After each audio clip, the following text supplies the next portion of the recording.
అభిమానము ఉండాలి, అతి అభిమానం పనికిరాదు. I'm also RCBian. ఇప్పుడు చిన్నస్వామి స్టేడియం దగ్గర జరిగిన ఈవెంట్లో ఈరోజు 15 మంది వరకు చనిపోయారంట. ఇంకా మోర్ దెన్ 60 పీపుల్కి ఇంజూర్డ్ అంట. అంటే సీరియస్గా చెప్తున్నా, this is an unfortunate incident. ఇలాగా ఇది ఫస్ట్ టైం కాదు, ఇంతకుముందు కూడా జరిగాయి. అంటే మూవీ ప్రీ రిలీజ్ ఈవెంట్ అని చెప్పి పొలిటిక్ మేనర్లో కొన్ని ఈవెంట్స్కి అంటే క్రౌడ్ రీజన్ వల్ల చనిపోయారు అనేది సీరియస్గా అన్ఫార్చునేట్ థింగ్. నాకు ఒక చిన్న లాజిక్ ఇక్కడ రిమైండ్ చేయాలనిపిస్తుంది. ఏంటంటే అంటే Chinnaswamy stadium capacity max to max 35,000 people, కానీ ఎంతమంది వెళ్ళారు? 3 to 4 lakhs వరకు వెళ్ళారు.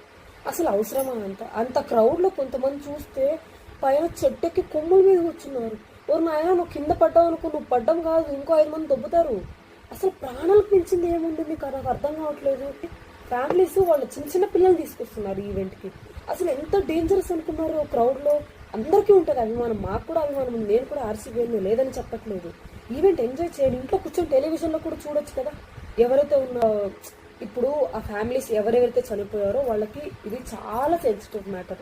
దయచేసి ఈ టైంలో మాత్రం ఫ్యాన్ వార్స్ చేయకండి, దయచేసి. చాలా నీచంగా ఉంటుంది, అంతకు మించిన నీచం పని ఇంకొకటి ఉండదు. సో కొంచెం ఎవరైతే వాళ్ళు చనిపోయారో, ఎవరైతే ఇంజూర్డ్ అయ్యారో ఆ పీపుల్ ఫ్యామిలీస్ గురించి కొంచెం ఆలోచించి ఫ్యాన్ వార్స్ అనేవి మాత్రం దయచేసి స్టార్ట్ చేయండి. క్రౌడెడ్లోకి చిన్న చిన్న పిల్లల్ని అస్సలు తీసుకురాకండి.